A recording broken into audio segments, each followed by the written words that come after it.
안녕하세요. 돈 되는 상식입니다. 앞으로 어린이 교통사고 위험을 원천 차단하기 위해 각 지자체들이 여러 가지 시스템을 도입하고 있는데요.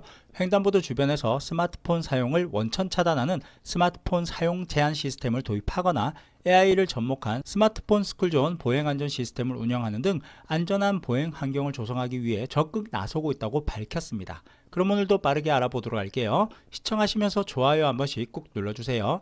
최근에는 스마트폰 발달로 인하여 인도 차도 상관없이 길거리를 걸으면서 인터넷 사용과 게임이 가능하다 보니 스마트폰을 보면서 걷는 사람들이 늘어나게 되었고, 최근 5년간 스마트폰 관련 교통사고가 2배 이상 증가하였다고 합니다.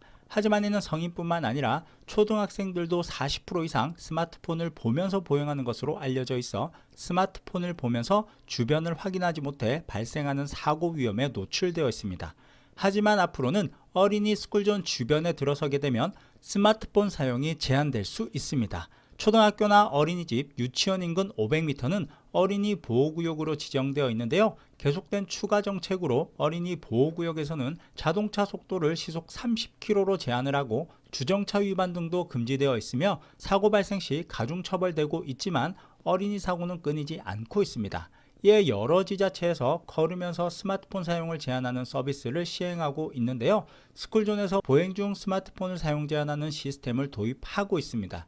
보행 중 스마트폰 사용 제한 시스템은 어린이 보호구역 내에서의 보행 상태를 자동으로 인식하여 스마트폰 사용을 제어하는 시스템으로 지정된 등하교 시간 등이나 지정된 장소, 보호구역 등에서는 이동 중에 스마트폰을 사용하지 못하게 제한됩니다. 해당 보호구역을 걸어가게 되면 스마트폰에는 사용 제한 알림이 표시되며 잠금 장치가 되도록 화면이 전환되는데요. 현재 용인시는 신길 초등학교 주변 스쿨존에 스마트폰 기능을 제한하는 특수 단말기 60대를 설치하고, 아산시도 온양 온천초등학교와 신리초등학교 스쿨존 지역에 스마트폰 사용 제한 서비스를 적용하여 시행하고 있습니다. 이처럼 일부 지자체에서 이미 스쿨존 일대를 걸으면서 스마트폰 사용을 제한하는 시스템을 도입하고 있어 여러 지자체들이 따라하는 것을 고려해 본다면 많은 지자체로 확대 시행되어 운영될 듯 보여지네요.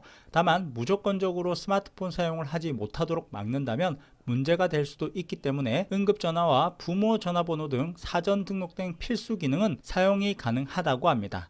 다만 사용을 위해서는 애플리케이션을 다운로드받아 사전 등록을 해야 하는 번거로움이 있다고 하네요.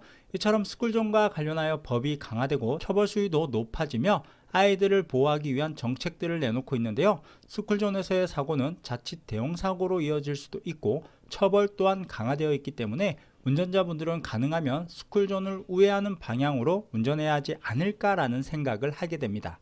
그럼 오늘도 안전운전 하시고 오늘 영상은 여기까지 할게요.